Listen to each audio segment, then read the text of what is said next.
Durante años, nadie reparó en él. No levantaba la voz, no buscaba protagonismo. No era el hombre al que seguían las cámaras ni el que pronunciaba los discursos más encendidos.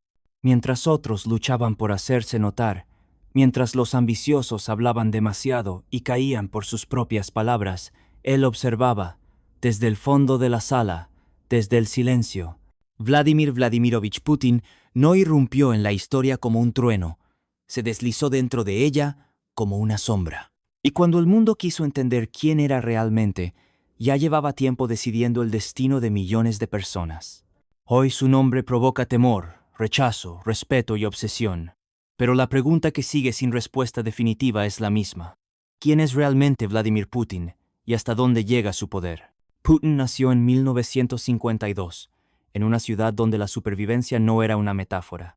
Leningrado aún estaba marcada por el asedio nazi, uno de los episodios más brutales del siglo XX.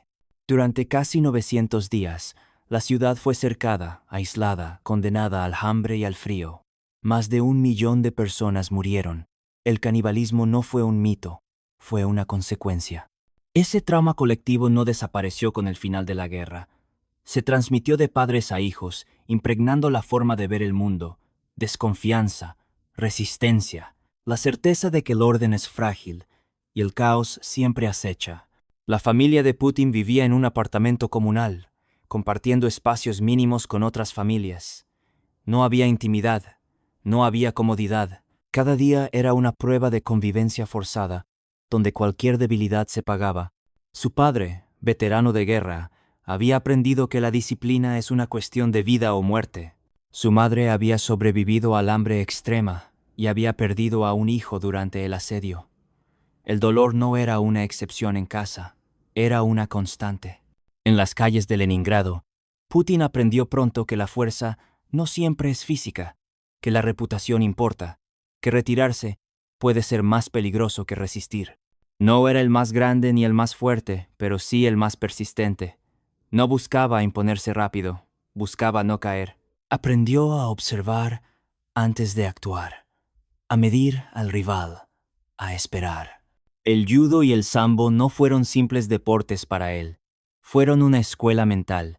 Caer y levantarse, usar la fuerza del adversario, controlar la respiración bajo presión, mantener la calma cuando todo parece perdido.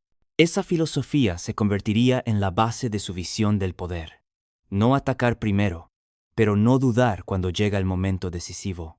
Mientras muchos jóvenes soviéticos soñaban con huir del sistema, Putin soñaba con entenderlo desde dentro. El KGB no representaba solo espionaje, representaba el estado profundo, el verdadero centro de poder. Cuando siendo adolescente se presentó en una oficina del KGB para preguntar cómo ingresar, no recibió una promesa ni una negativa tajante. Recibió una instrucción: estudia, prepárate, espera. Putin comprendió el mensaje. El poder no se persigue con ansiedad, se construye con paciencia. Estudió Derecho. Aprendió a no destacar, a no hablar más de lo necesario, a escuchar, a memorizar. Cuando finalmente fue reclutado por el KGB, entendió una verdad esencial: el control más eficaz es invisible. No se impone con violencia abierta, sino con información, presión psicológica y miedo administrado con precisión. Fue destinado a Alemania Oriental, a Dresde.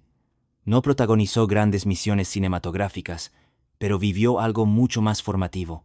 En 1989, el mundo que conocía se derrumbó. El muro de Berlín cayó. El sistema socialista colapsó.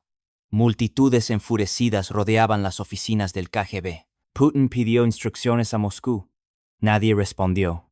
Ese silencio lo marcaría profundamente.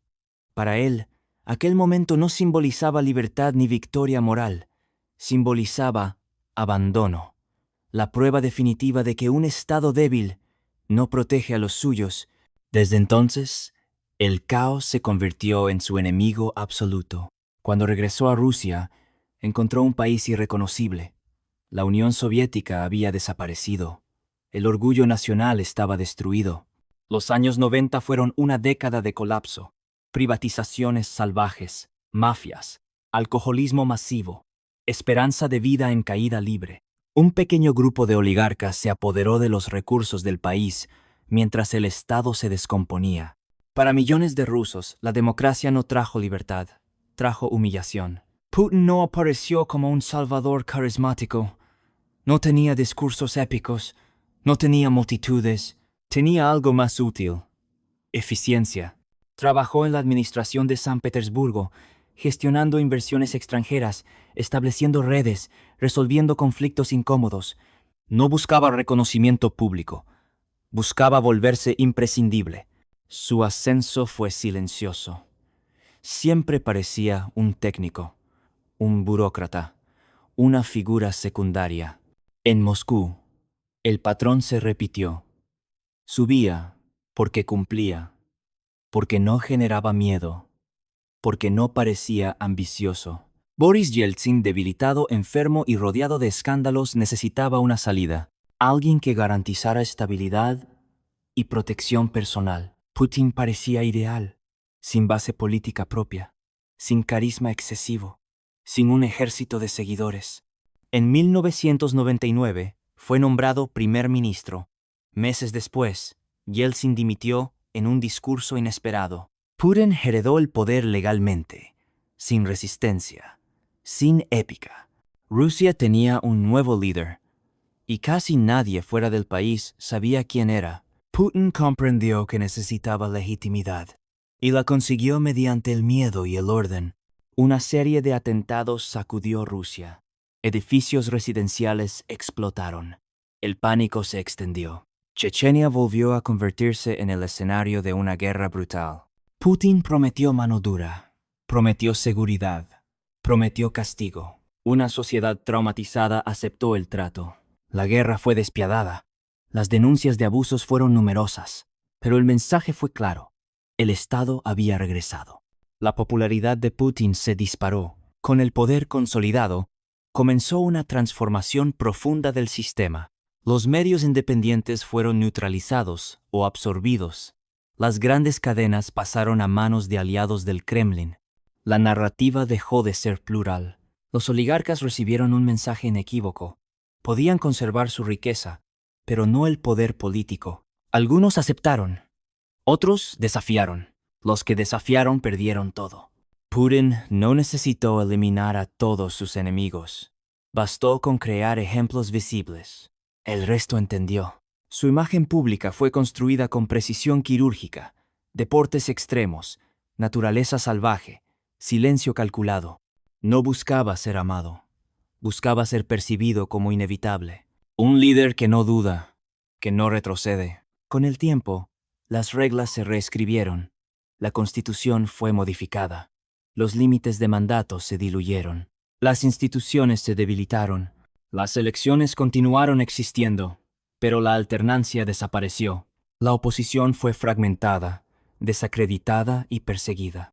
Periodistas críticos murieron en circunstancias nunca completamente aclaradas.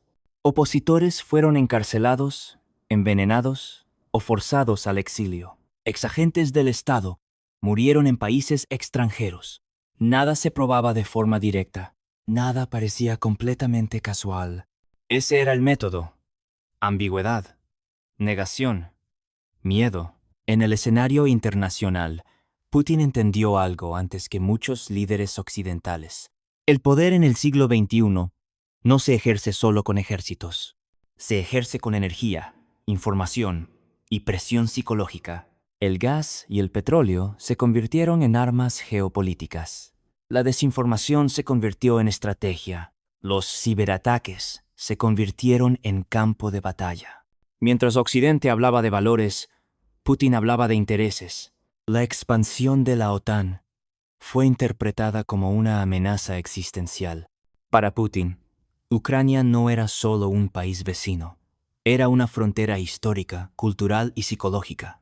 Las intervenciones en Georgia, Crimea y finalmente Ucrania respondían a una lógica clara: demostrar que Rusia no aceptaría ser relegada. En Siria mostró que aún podía decidir el destino de conflictos lejanos. Putin no buscaba aprobación internacional, buscaba relevancia y miedo. Con el paso de los años, dejó de ser solo un presidente. se convirtió en el sistema.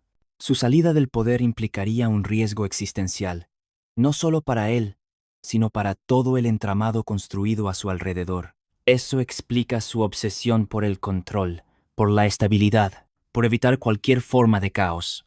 Hoy, tras más de 2 décadas en el poder, la pregunta es más inquietante que nunca. ¿Qué busca realmente Vladimir Putin? ¿Restaurar un imperio perdido? ¿Evitar el colapso que presenció en 1989? ¿Controlar su legado?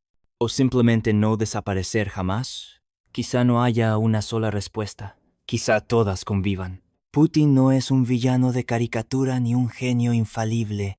Es el producto de un mundo violento, de un Estado que colapsó y de un miedo profundo al vacío del poder.